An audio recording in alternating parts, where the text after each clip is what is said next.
And we are live on the Metal Voice. Hey, it's that time of year.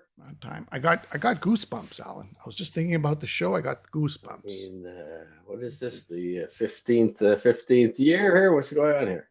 15th year will be in February. We're not there yet. We're close. Okay, We're not there is yet. this the 15th top 10 list? What? No, 14th. 14th. All right, next year's a Yeah. big year. Next year's the big year. Big 15-year top 10 list. 15 years of the Metal Voice. We've aged. We've aged. But we're still, we got the fancy jackets out here again for the year. You know, Yeah. big celebration. 2025. Tough Big year. tough year. Tough, Well, I tough don't year, know if it's Jim. a tough. I think when I first started thinking about it, it was tough. And then I started really digging into all the music, talking to you about all the music. I figured, you know what? It's actually a lot better, at least for me, my perspective, than I originally thought it was. How's that? Okay. No, I'm Um, just talking about the year in general, oh, the not year in not general. necessarily music wise. Well, let's start off things like we always do. Just remember the fallen, right? Uh, Start things. Dedicate the show to my mother-in-law who passed just last Oh week, yes, Denise. sad. Yeah, yeah, very very sad event. Our good friend Coco.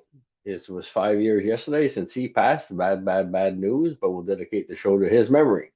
Yeah, and the fallen artists who've Oh, made I give us so know. much joy in our lives. I And know. it's big. This is It's quite a list. It's quite a list. the list. It risks getting longer each and every year we do this. That's the sad part. Yeah, we'll start off with the sad stuff, and then we'll move our way up to the more celebrated stuff. January the 2nd, for those of you who may or may not know, Cloven Hoof's vocalist, Russ North, who actually auditioned for Iron Maiden back in the day, he passed away. John Sykes, Oh yeah, January I 20th. remember that one. That one hurt. Yeah.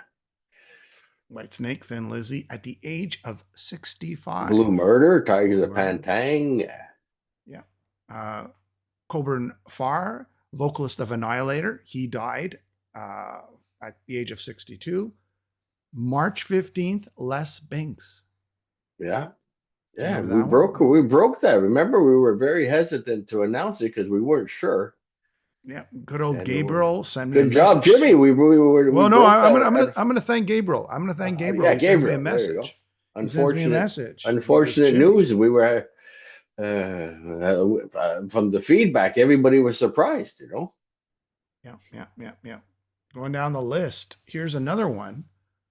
Ozzy Osbourne, Yeah, well, July yeah. But what a way to 22nd. go out, though. What a Yeah, way to go out. died from a heart attack at the age of 76. And 1 week later, oh, sorry, 1 week before he does the final Black Sabbath show, about a week, I think it was. And then he dies. Or maybe I'm wrong. Maybe it was. Anyways, it was close enough, right? It was a You few did a weeks lot of after. research in this, Adrian. Could have swore it was about a week and a half. But, anyways, here's another big one. For those of you who don't know, the original vocalist of Iron Maiden, Paul Mario Day, he died of cancer at the age of 69. And people are saying, when you think of the song "Strange World," he was the guy who sort of assisted Steve Harrison penning that song and a few other, shaped some of the early material there. Here's another big one for you Canadians out there. August the 4th, Larry Gilstrom, No, Kick-Ass, Kick-Axe. Yeah. died at the age of 69. I think we were lucky enough to have him on when they released Yeah. a few of the singles on the what was to be an upcoming album. So Yep, that's right. I think it was Mick Ralph's. I think Mick Ralph's from Bad Company. Was that in 2025? Did you have that on your list? No, I didn't have my list. Well, And you I can't confirm nor deny, so I think Mick Ralph's was also unfortunately in 2025. So, yeah. but you were saying somebody a week after Ozzy or near Ozzy? What were Well, you saying? somebody's saying 2 weeks later, so it was close. It was Yeah. about 2 weeks. Okay, yeah, it's around there. And then we have this is another big one on October the 16th. Ace Frehley. Oh yeah. Okay. So, we should taking off the hat there. 74 years old, and we were lucky enough to interview Ace. Yeah. That was Jimmy's highlight. I think that's a highlight of the 15 years of the Metal Boys, is having Ace. I agree. On. Yeah. I mean, even Larry was a highlight too, of Kick-Axe, a band we kind of grew up with, right? And the shock of it all, that he dies. Like, I guess he was sick. We didn't know. I don't know. But there were some parting of ways also in 2025. Exodus parted ways with Steve Zetro for a third time, brought back Rob Dukes. Mastodon parted ways with longtime guitarist and vocalist Brent Hines. And then he passed. Yeah, he passes. It was a car accident or a motorcycle accident, if I remember. Something like that. It was sort of like a combination of something. Maybe terrible. That was a surprise too. I mean, yeah. Came out of the blue. Lynch Mob played their final show of the year-long farewell tour. Their and then they came out with a new album. They got a new album coming out. The Final Ride. And on July the 5th, I wrote this down, Black Sabbath played one final farewell concert in Birmingham, featuring all the original members. And that was 2 weeks later. Ozzy dies. Well, I never heard. People are still talking about that concert. I haven't heard one bad word about that concert. August 14th, Dave Mustaine announces that Megadeth's going to go on their final 15-year farewell tour with their final album, studio album. So we'll see what happens there. On September the 12th, Spinal Tap 2 comes out. We never got around to reviewing that one, did we? Maybe there's a reason for that. Sometimes it's best just to leave the original as is. We don't need a sequel to certain. In a way, that's a review in itself, right? I think that's a one sentence review. On November 23rd, Arch Enemy parts ways with Alyssa White-Gluz. What's up with that? I know. After 11 years, Montreal. She's looking forward to her solo career. I think she'll bounce back fairly fast. I think there's stuff happening already. So yeah, it's brewing. I think so. I think there's a plan in the works there. Yeah. So this is what we're going to do today, Alan. I mean, there's anything you want to talk about in 2025 that's important to you? Top 10 list. Let's get to the top 10 list. But before we get to the top 10 list, who are we bringing on today on this show, Alan? The one and only Kenny, man on the street, Kessel. Kenny Kessel. Get ready, Kenny. I don't know, get your computer fired up. We're going to bring you on pretty soon. He's going to tell us about the top 3 shows on the East Coast, because he's the U.S. East Coast correspondent. Yeah. He's our New York State man on the scene. Or the street. Man on the street. And also, for the first time, Melissa. The Iron Lady Award. We just made that. But what's the most important thing of them all? The walnut. You can pull out the nut. There's your nut. There it is. Look at that. I polished it this morning. You polished your nut. Yeah. It smells peanutty. Yeah, there it is. What's inside here will be revealed on part 2. This is part 1 today of the walnut. Whoever walks away with the golden walnut or the Gigantor walnut will be this year's 2025 wiener. Okay. The wiener. That's it. So Melissa Hani will give the first Iron Lady Award. Okay. First Iron Lady, and Kenny Kessel will, and the Iron Lady Award. We should just describe this. This will be the best album by an underrated or underground band, or up and coming band. Or I don't even know if it's up and coming, because she was made. We'll talk about that soon. We'll talk about that soon. A band that doesn't get enough credit, underrated. Or maybe a band that doesn't get enough credit. That's it. Yeah. Perhaps. All right. Let's. I'm just waiting for Kenny to jump on. Alan, is there anything you want to say before we begin here? No. I mean, looking forward to it. As always, hundreds of hours go into these picks, and there are picks, and if you can make your own list, love to hear the list of everybody. That's why we do the show. Mm-hmm. If it's not Kenny, if it's not Neil, there's always some good suggestions that you walk away from, and you go and listen to them afterwards, and or years later, you say, "Oh, that should have made the list. That should have made the list that year." That's a grower. Yeah, yeah. I mean, look, a lot of people complain. They say that 2025 is not over, but it's pretty much over in terms of studio albums, right? And we start Well, off we with gotta you 6. gotta you gotta put a cutoff date sometime, right? Yeah, we can't go into 2026, right? All right. So I think Melissa's on standby here. I think I'm going to bring her on. All right. And Kenny, we're going to wait for you to jump on too.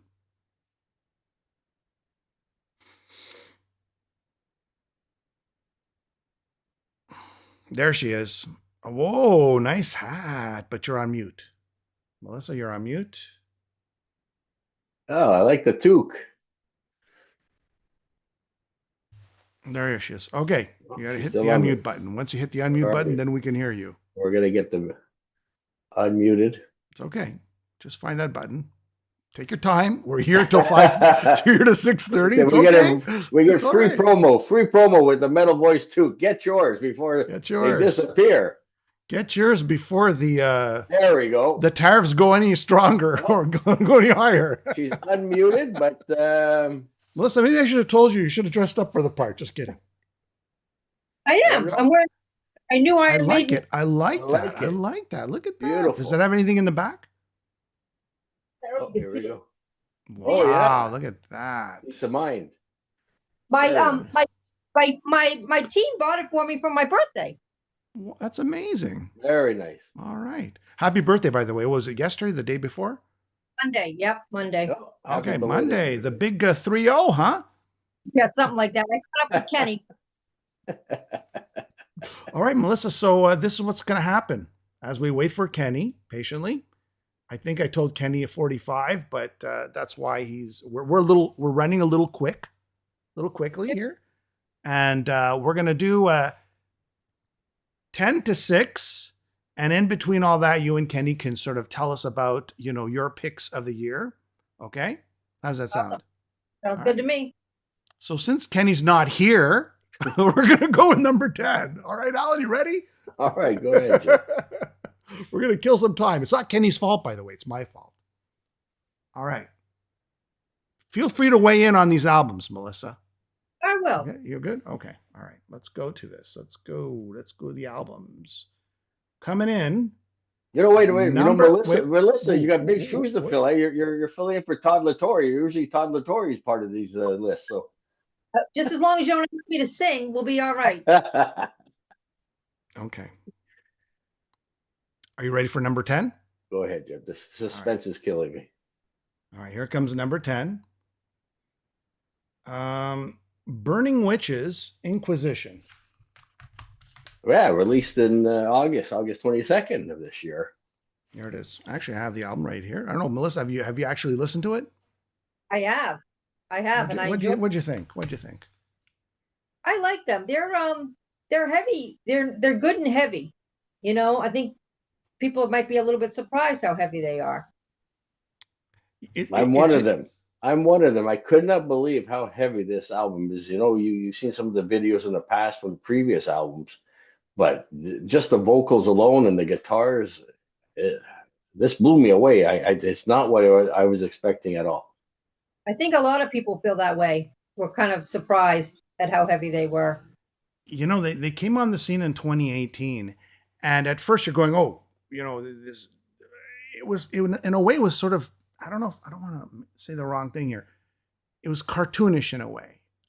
It seemed like, they all had the leather and the studs, and they were just trying to make a statement. But as the years progressed, and they kept touring and cranking out the albums, they had so many lineup changes. They finally, I think they sort of came into their own. And I think now they're finally getting their credit that they deserve. and they've come out with a great heavy album. It's like Doro meets Judas Priest meets Iron Maiden. And I'm really impressed with this. I'm really impressed with this album. I thought it's just fabulous. Well, Iron Maiden's connection, right? Because that's right. That's right. And you know, I think that they you can hear the Iron Maiden influence, but they're definitely heavier. Yeah. They've definitely come into their own. Yeah, go ahead. Sorry. My faves would have been Spell of the Skull, Inquisition, and High Priestess of the Night. Those are my top 3 off the album there. Soul Eater, Shame, The Spell of the Skull, Inquisition, and yes, they have this amazing ballad called Release Me. These ladies are phenomenal. And, you know, definitely it is probably the best album that they've done. It's because they've hit the road. They play like something like 100 shows nonstop, US, Europe, Canada. They're coming to Canada actually in I believe it's March or April, around there. So anyways, hats off to them. Number 10 going out to Burning Witches, Inquisition. There you go. All right. There you go. All right, Alan, we're going to flip to number 9. We're going to bring Kenny on after number 9. Okay. All right. Since we're on a roll here, how do you like the Kenny's in the batting box. He's in the batting box. All right. Batting deck. On deck. Okay. On deck. Coming in number 9. Alan, you ready? Go. Yeah. Released in June of 2025. Inglorious 5, 5th album. Yeah. I don't think it's necessarily their strongest LP, but it is definitely, I think, their heaviest. So I love this, song "Fall to Pieces," and songs like "Believe" and "Power of the Truth." That's great examples of what Nathan James does best. I mean, his voice, one of my favorite current vocals that are out there doing it.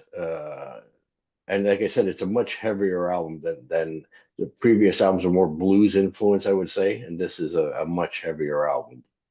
Welcoming back, I think the guitarist from earlier years came back and recorded with him on this one. Melissa, have you had a chance to listen to it? Yeah, not a lot, but you're right. It definitely is more trad metal than they've been in the past. They've definitely moved into that direction. And I enjoy the vocals as well. Oh, what a voice. This guy's a big guy, man, with a lot of hair, right? He's like a big monster guy with a big voice. That's what you need? That's a prerequisite to sing well, Jim? Sometimes. He's got the package. He's got the whole package, right? He's got the whole package. I agree with everything you guys said. I think it's a strong album, deserves to be on the list. And 5 albums in, right? 5 albums in. It's crazy. Yeah. It's probably a live album in there too. So. All right, let's bring on Kenny, okay? Mm-hmm.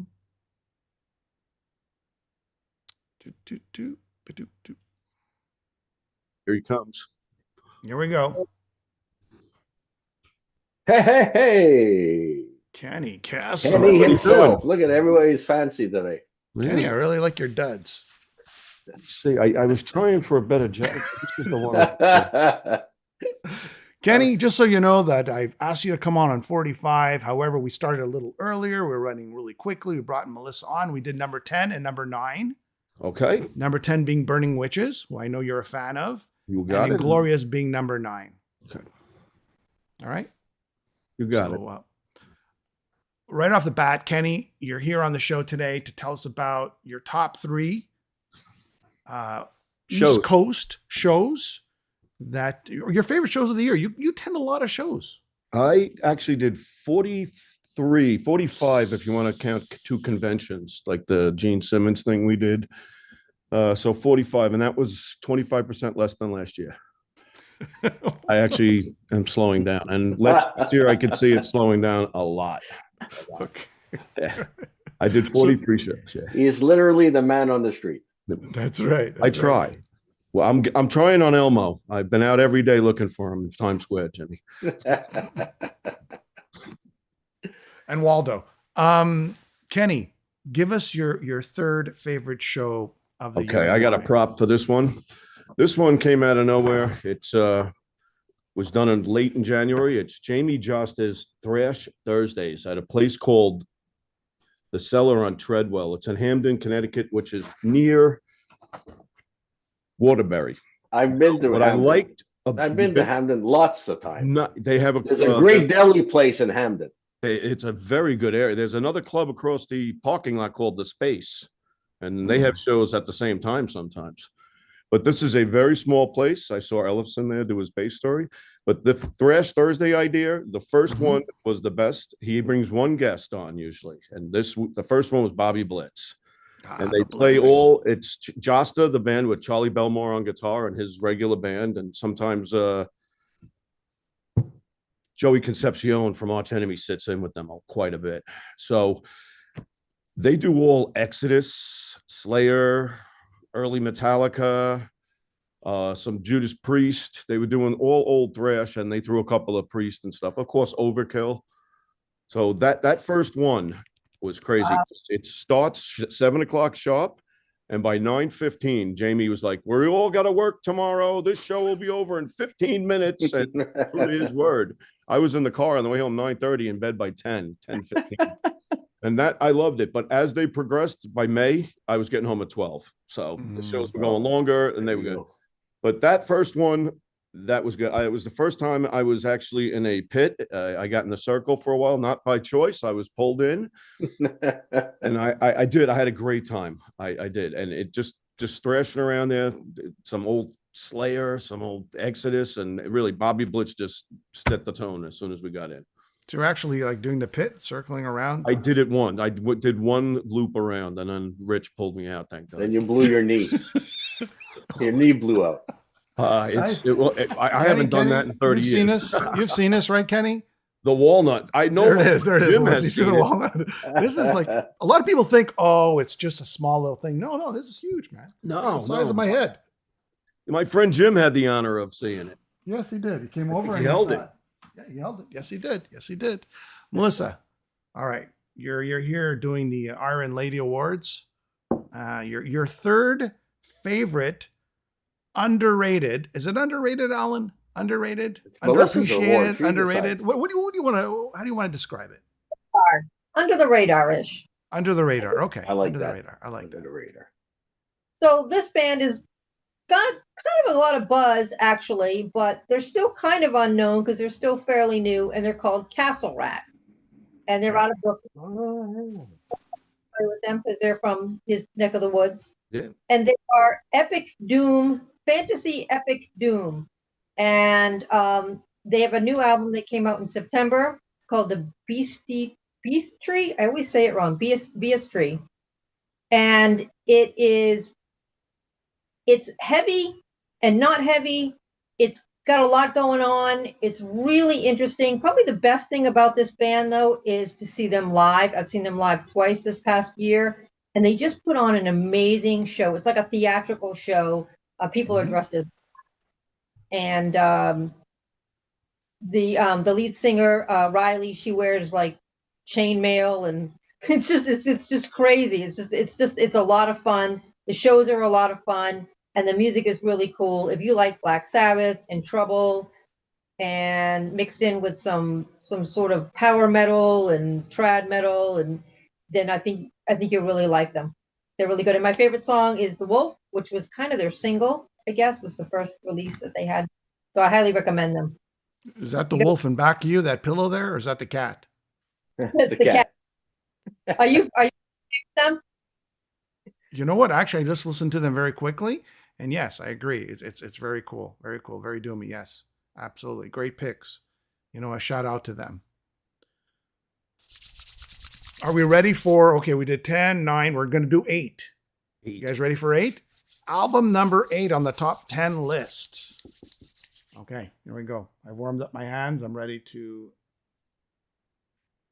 to have to give it to Sabaton. Legends. Folks, these guys have been relentless. I think it's been something like 20-something years. Consistent, power metal, I guess, waving their beer mugs, talking about battles and wars. This time they're marching. I mean, the consistency of this band, and if you look at their popularity, I remember Alan, I think they opened up for Accept. In 2012, or whatever it was. Then we did an interview with Wolf, and you asked Wolf, how does it feel for everything to have turned around where they were opening up for Sabaton? Now Sabaton is playing large theaters, and actually in Montreal, they're actually playing arenas. So, and in Europe, they're actually doing festivals, right? Sometimes they're even headlining festivals. The consistency of this album, yes, it's not, World War II, World War I. Now we're digging deep. We're talking about the Impaler, right? Vlad the Impaler. We're talking about Joan of Arc. We're talking about Genghis Khan. We're talking about all these sort of old, I don't want to call it the old, invasioners. What do you call it? Invasioners. Sorry, repeat that, Melissa. European history. Yes, history, European history. I don't know, guys, thoughts, legends, Sabaton. I don't know if you guys heard the album, Alan. I know you have. Yeah, I mean, it was released in October of this year. Again, can we say this? Can we call them the Sabs? Can we call them Sabs? Right, it's like another classic, strong album from them. I think a little less variation that we've seen from the previous albums. But the faves, you got Tiger Amongst Dragons. There's even a little Maiden-esque part of that sounds like the Mercenary. There's a section there that sounds like the Mercenary. Hordes of Khan and I Emperor, and of course the videos that go along with them are so well done, and every song's a history lesson as always. So a strong album. I'm glad it made the top 10, Jim. Kenny, Melissa. I've only seen them with Accept. I saw Accept open for them, like you said. I saw the revert there. And I didn't pick this up this year. I don't think I picked up any Sabaton. I've only seen them live. Melissa? I've seen them a number of times. I saw them with Judas Priest. I saw them with Accept. I like them a lot. They're another band that's really, really strong live. I'm a big history buff, so I enjoy the intelligent matter. My only gripe with them is sometimes I find them to be samey. And some of the songs just kind of sound the same over and over again. I agree. You mean like every other metal band that we're reviewing today? Oh, yeah. But okay, I got you. No, I know what you're trying to say. I call that consistency, right there. It's always hooky. It's always melodic. It's always fun to listen to. And I think there's sort of the band that everybody really likes, but refuses to say in public they like them, but somehow everybody goes to their shows. It's just amazing. It's amazing. And seeing them live, like you see a lot of bands, and like you said, Jimmy, in the arenas on stage. I mean, it's this part of the song, I got to be over there because there's going to be an explosion or pyrotechnics, and then I got to move here. It all seems to be choreographed. But these guys, there's no plan. They get on stage, they're running around, they're throwing picks at each other, they're trying to tackle each other on stage. And I like to see that. That's that spontaneity, which we rarely see these days on stage. Everything is so choreographed, and that's what I love about them. Plus, I mean, the whole crowd just adores these guys, and apparently on this next tour, the Tank's coming back. I heard rumors of the Tank coming back. So. Sorry, Melissa, we cut you off there. What'd you want to say? I was just saying the same thing. I was saying live, you can't beat them live. They're so much fun live. And the thing that is interesting about them live is you can tell they're having fun live. They're really enjoying the show as well. And they interact with the audience very well. And they always seem to find a kid in the audience. Every time I've seen them, they always seem to find a kid in the audience and interact with them and everything, which is really cool. I remember me and Alan, like we've been following their career since sort of they started back in the club days. I remember the first time they told us, we brought the Tank. First time in Montreal, we brought the Tank. It was like this big tank. They flew it all in to heavy Montreal, like this big friggin' thing, this big prop, right? And it's cool to see them have success in the downloading era. When bands weren't selling albums anymore, they're sort of moving on up, right? And great success. Kenny, number 2. Live. Yeah. Number 2 live would be Joe Perry Project at the Capitol Theater in Portchester. That was some show. It was the lineup he had Chris Robinson from Black Crow singing. Yeah. He had Brad Whitford on rhythm guitar. He had the guy from Stone Temple Pilots on drums, and he was supposed to have the drummer from Stone Temple, but he did not. He was sick. Eric Kurtz. He was sick, or he had a family obligation. So they had the guy who filled in for Joey Kramer playing drums, and it was just 2 hours of solid rock. I mean, you didn't stop singing from the first set. Let the music do the talking on, and Joe let the music do the talking. That was one of the ones I sang all the way home. That was show for number 40, right? That was close. That was August, so that was in the 30s. I was getting worn out by then. Well, I love it. Melissa, number 2. All right, your second favorite album, or what do we call it? Under the radar. Under the radar album. Let's go, Melissa. That is very under the radar. A lot of people are probably never heard of this band. You can find them on Bandcamp, as you can find Castle Rat on Bandcamp. They're called Lady Beast. They are female-fronted trad metal out of Pittsburgh, Pennsylvania. They've been around since 2019, and they just dropped their latest album in March. It is called The Inner Alchemist. My favorite song is Feed Your Fire.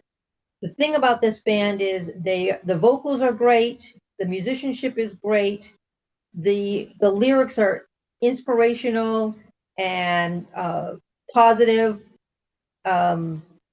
mystical. They are very much people who have been following bands like Judas Priest. If you like Ronnie James Dio, if you like Dio fronted Sabbath, if you like Iron Maiden, then this is a band that you would very much enjoy. I thought they were great. I think they have that new wave of British heavy metal sound. Yes. And it feels like it was actually recorded back then. Like if no one would have told me it was recorded in, I guess, 24 or 25, I would think it was recorded in 1979, 1980. It was remastered or something, right? No, they did a really good job on it. Yeah, I would check out this band. They're a really good up and coming band in the underground scene. They're really well known. They did Keep It True Festival this past year in Germany. It was like the second time they were in Europe, and they did a really great job, blew everybody away. So they're really great, and they're really great people too. Okay, it's good to know they're great people. There we go. All right, you guys ready for number 7? Okay, 7. Here we go. When you take off your shoes and keep counting, Jim, that's where we're going to lose us. That's it. Okay. Number 7. It's a Dream Theater. Yeah, Parasomnia. Yeah, I always have to put some kind of prog band on there. And again, came out in February. And despite the opening with the 5-minute instrumental, I find this a much more probably straightforward album compared to other Dream Theater albums. Midnight Messiah and Bend the Clock. Just the guitar, very Pink Floyd-esque. David Gilmour kind of guitar solo in Bend the Clock. And again, the Shadow Man incident for me, that's, not only is it epic and it encapsulates the whole mood and the themes of the album. And what a closer. Like, I love it when they close strong with an epic song like that. And this album's no different. And of course, Mike Portnoy's back. We were lucky enough to interview him for the first time, I think, Jim, I think so. So, and a great show live. I interviewed him once before, but yes. Yeah. Well, of course, he had the live in Paris album that followed up later in the year. I mean, with the musicianship and everything, you got to put Dream Theater on the list. I mean, the guitar solos I find are just so clear, and you can hear every note he plays. Right? There's none of this. It's like every note is so well placed and so defined would be the word. Yeah, Petrucci's amazing. A Night Terror. He sounds like Alex Lifeson. It could be lifted off of a Rush album. Bend the Clock. He lifted it off a Pink Floyd album. And then you have that 20-minute closer, the Shadow Man incident. It's like, oh, wait a second, there's more. So this album is like, right when you think the band has no more gas left in the tank, they fill that whole thing up again, and they're just, Alan, everything you said and more, man. It's a delight to see Portnoy back in the band. Mangini's out, but it's great to see that. Even though I love Mangini too, there's some great music that they had with him. It's great to see Portnoy back, and I think it sort of revived the band Kenny, I don't know if you heard the album or not, but that's one of the ones I like to put straight through. Yeah, that's one of the ones I like, definitely listening straight through. Yeah, I got that early on because I wanted to see what happened with Mike when he came back. Not that I didn't like the other two albums, but this one, it's strong. It's strong. I definitely did. And that closer, what's the title of that again? It's the Shadow Man Incident. Wow. Yeah, great way to end an album. But I definitely, the guitar work is great on it. And like, who brought up the Pink Floyd comparison? That's very good. Me. Very good, Jimmy. I or just Alan. my Ozzy shirt today. You can take the credit, Jim. It's just something I noticed. That's all. Yeah. No, Melissa, did you listen to the Dream Theater album? Did, and I agree with Kenny. You put it on, you have to listen to this album in its entirety. It just kind of all fits together. And yeah, Petrucci's amazing. He's just amazing. And he, I don't want to say it in a bad way because it's not in a bad way, but he kind of lulls you. I don't mean lulls you to sleep out of boredom, but just like relaxes you, I guess is the way I would put it, or relaxes me anyway. It makes me just comfortably numb. I don't know, but yeah, everything about this album is great, and I agree. I really enjoy the long sort of it's not meandering in a bad way, the closer, but I really enjoy the journey that it takes you on, I guess. I like that word, journey. Yeah, I like that word, journey. Journeyman.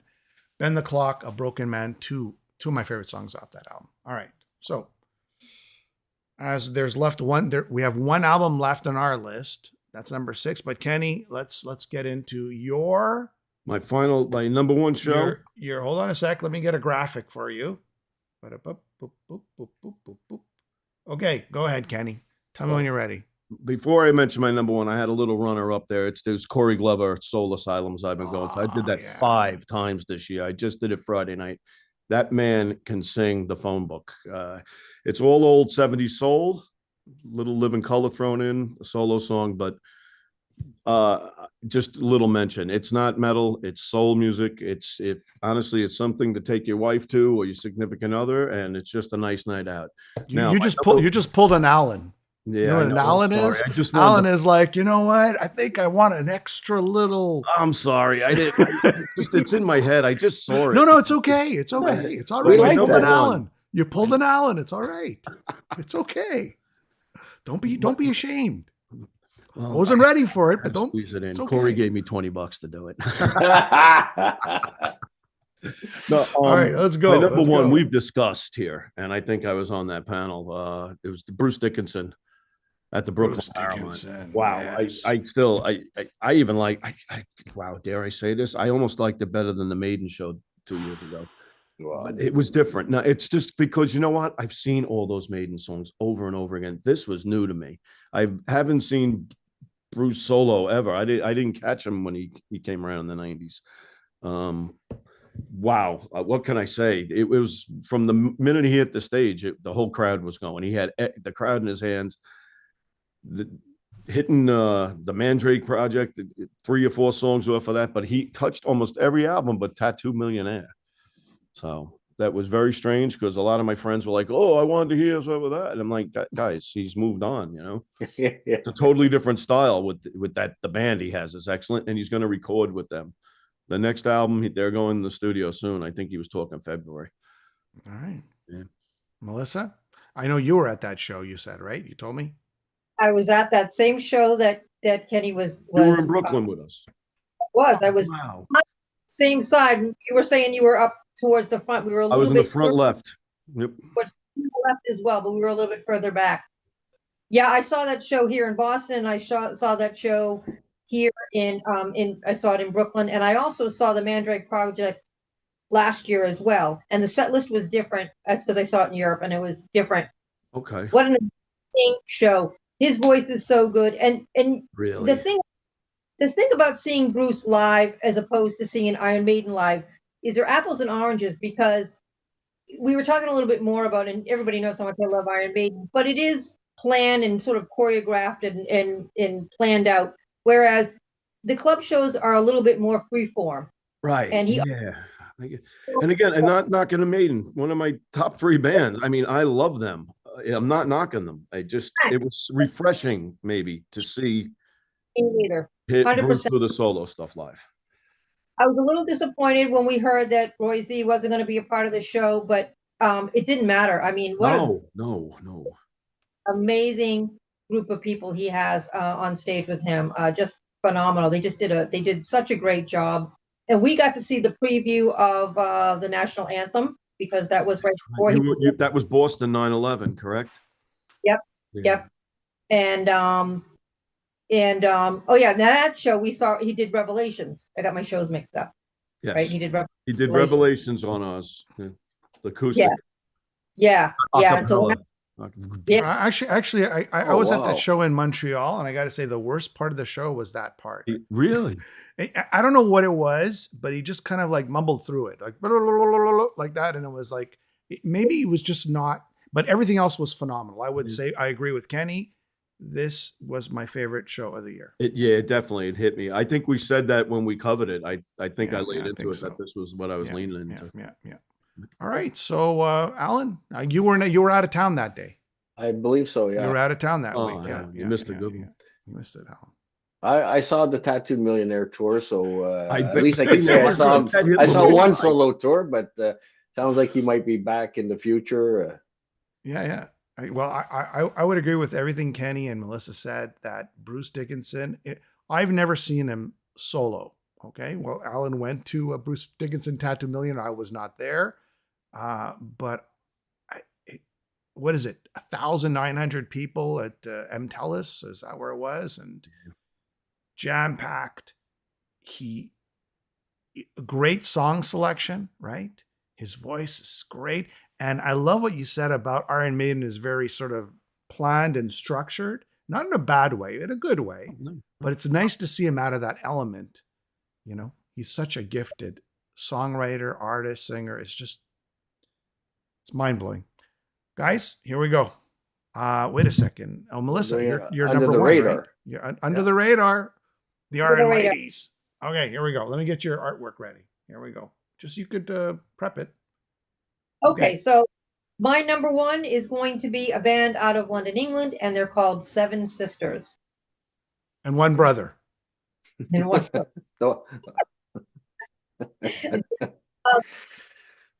So Kyle McNeil, who is actually from Scotland, fronts this band, and they are, I would say, I would consider them prog metal.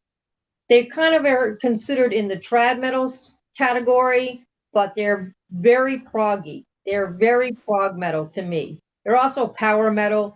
You can definitely tell that these guys love some Iron Maiden and Judas Priest. They harken back to that new wave of British heavy metal sound. Just an amazing band. And this album, which is Shadows of a Fallen Star Part 2. Yes, there is a Part 1, which was released in 2021. And this album came out in March of 25, so it's taken them a while since they've released this Part 2. There's only 4 songs on this album, but it's not an EP. It's 40 minutes, 38 and change, something like that. It's 4 songs, and the reason why it's 4 songs is because the last song is 20 minutes long. Oh. It's called Andromeda Descending. And it's really proggy, but it's really, really good. I mean, I'm a big prog fan, so, I really like it. But if you like Iron Maiden, Judas Priest, if you like prog metal, check these guys out because I really think you'll enjoy them. And I think the vocals are really cool. A lot of people are kind of like, the vocals are a little bit weird, but I really like the voice. Jimmy, I did hear it, and I have to say that it's really cool, and I'm a big prog fan too. Todd Michael Hall of Riot, that's the kind of voice he has. It does sometimes you think, is this Riot playing prog? Riot 5 playing prog. I thought that's what it sounded like. Yeah, great pick, great choice. I think you have some really cool under the radar choices, Melissa. Now, if I can just add, I'm going to pull a Kenny here, okay? We were supposed to come up with 10 each, Jim and I, and he decided to change the format at the last minute. So I had in my back end of my he's pulling an Alan Kenny now. up under the radar bands to go along with Melissa's. And I want to share them with everybody because I really enjoyed these albums this year. And that's what the show's about, right? Discovering new things. And Melissa's brought me 3 today that I'm going to check out the moment we get off this call. Avatarium. Between You, God, the Devil, and the Dead, released in January. This was it was guaranteed to make my top 10. I mean, this is very melancholic, hypnotic. The grooves almost put you like into a trance while you're listening to it. Witch Hazel 5. So it's 5. It's called Lamentations. So I figured they got 4 other albums because this is 5. It's very original sounding. There's nothing sounds like it's got some Celtic influences there. They were formed in 2011. Blackwater Rising, The Edge, that was released in August. This is their first release since 2017, so electrified. This, if you love Tony Iommi riffs, this is a riff-heavy band. It's like Blackwater Rising equals riffs. And the first single, Slow Slide, is an unbelievable track. Just check out that one song, Do Me a Favor, and you'll enjoy it. And then, of course, my last pick is Front Row Warriors. It's this album called Running Out of Time. It was released in July. That's their sophomore release from this Stuttgart German band. It was formed in 2019. That's a big Kenny you're pulling. That's a big Kenny you're pulling. It's got more of an old school sound. It's very melodic, but it also sounds modern at the same time. It's not like there's great vocals. It's a female fronted band.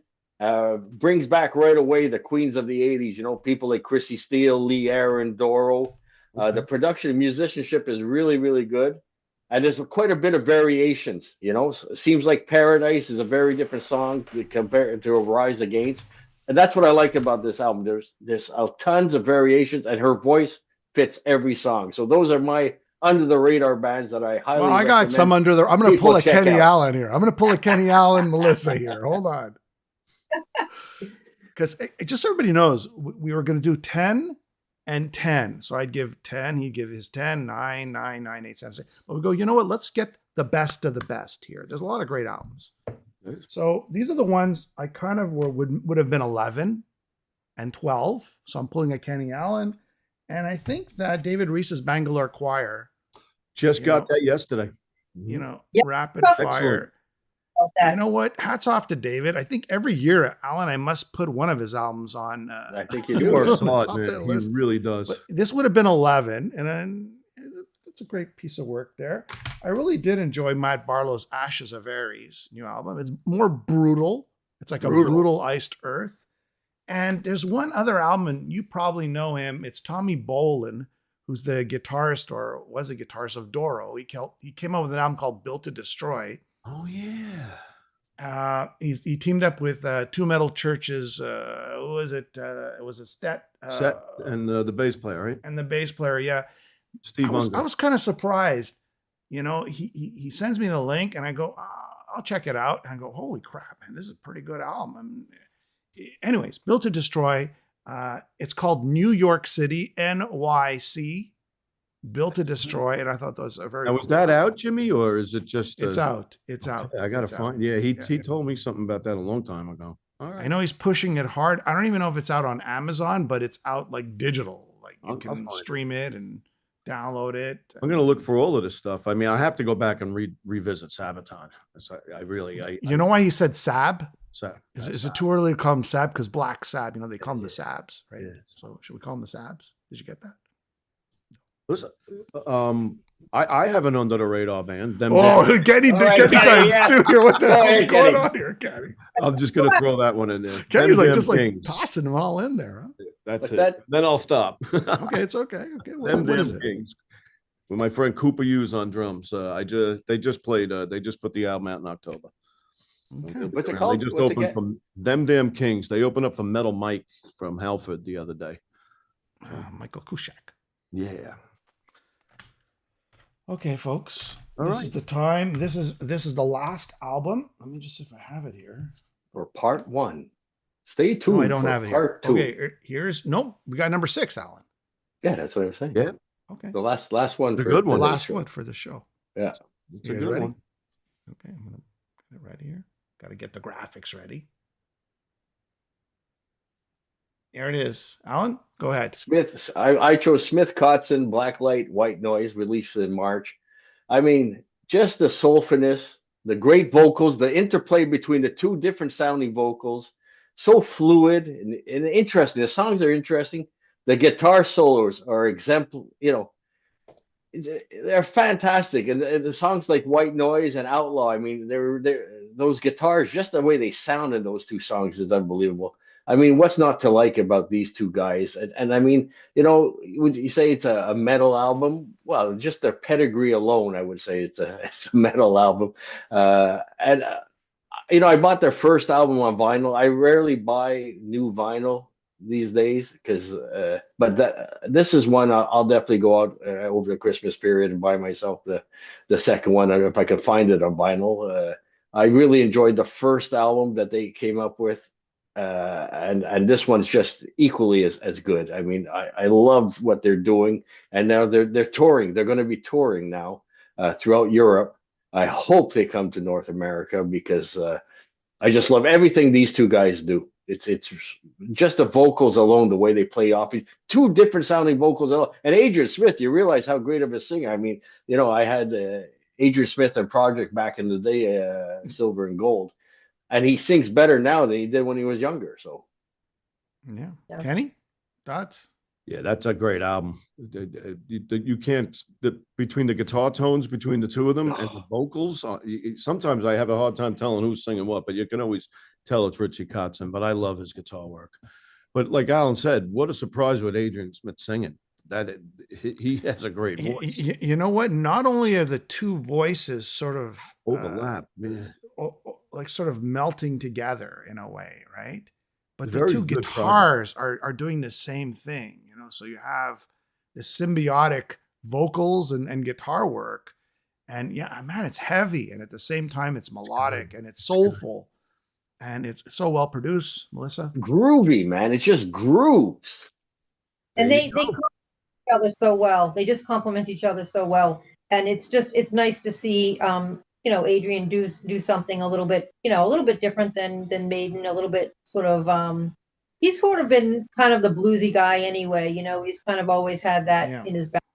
So this is kind of like him just showing a little bit more of himself, a little bit more of his side, and I love Richie. Richie has just an amazing voice, and he's a very underrated guitar player. I mean, everybody kind of knows that he can play guitar, but Richie is a very talented guitarist.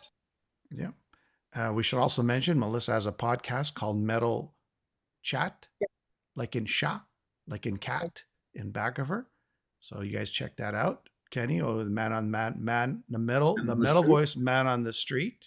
By the way, on my last run, it's going to be with Mosh Pit is coming down to New York. Oh, my last show is John Orlando, John Bush. We need a little headway with John. We need some answers from him. So we're going to try to do a man on the street piece. So John Bush, if you're watching, please, John, we're Kenny and Orlando are heading your way. Yeah, guys, we're going to end off the show with the biggest blunder interview of 2025. The biggest screw up blunder. You ready for this? Sure.